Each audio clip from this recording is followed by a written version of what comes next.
Most of those non-governmental organizations in Africa, especially Nigeria, will soon start shutting down. I mean NGO. And if you don't know, Donald Trump is an independent medication to African leaders. Let me explain. The US President Donald Trump has suspended the USAID. In case you don't know what USAID is, United States Agency for International Development. USAID has been supporting a lot of countries, especially African countries, by supplying aids. USAID has been sponsoring and supporting a lot of NGOs, non-governmental organizations in Africa, especially Nigeria, not just Africa alone, all over the world. Earlier days in February 2025, the United States President cut off the funding for the USAID. According to the United States President Donald Trump, they did not see any reason to continue funding the USAID. It's been run by a bunch of radical lunatics, and we're getting them out.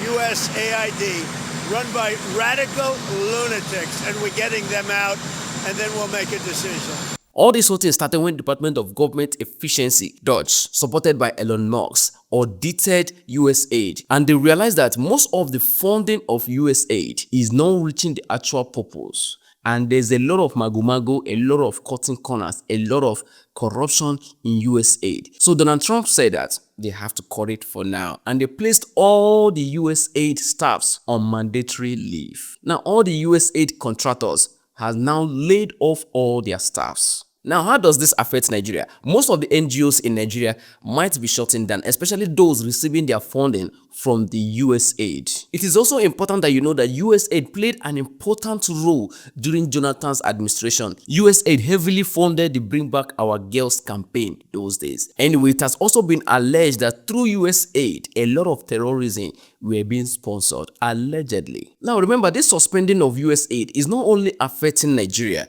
but also African countries, some European countries, and some Asia countries. All those countries that United States Agency for International Development are supporting or funding. Now, how will you notice this effect in Nigeria?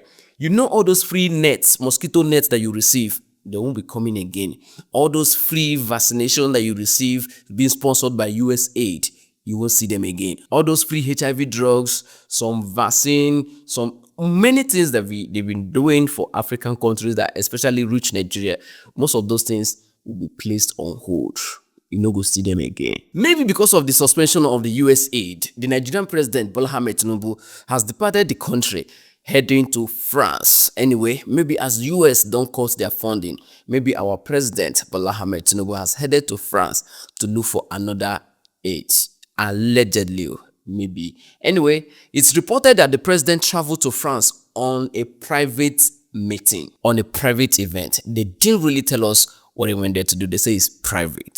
So anyway, let's leave it private. Remember, you have no reason to blame Donald Trump for cutting funding to African countries or any other countries through USAID. You shouldn't ever blame him for that. Every president should place its citizens as number one. So what Donald Trump is trying to say is that instead of giving all those billions of dollars to African countries or to all those other countries, let's take care of American citizens. So Donald Trump is placing American citizens first before any other country. Let America be great first, and that is what every other president should do. So if African president or Nigerian president or whoever is angry on that decision, maybe they should sit up. That is why I said earlier that Donald Trump might be an independent medication to African countries. I wish he can cut more aids to all those African countries so that the president or the leadership of those countries can sit up and look inward and develop themselves without always depending on international aids. It's getting too much. It's not even that Africa is not rich. Africa is very rich and blessed with everything that we actually need to survive and stand. And still, because we still get free food or free aids from those European countries or from America,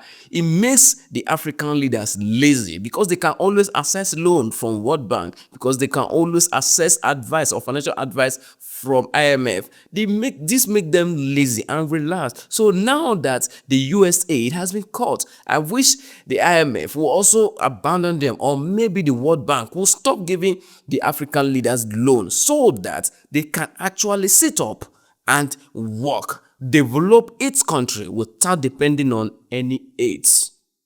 We are too big, we are too blessed, we have enough resources for us to reduce ourselves to depending on international aid.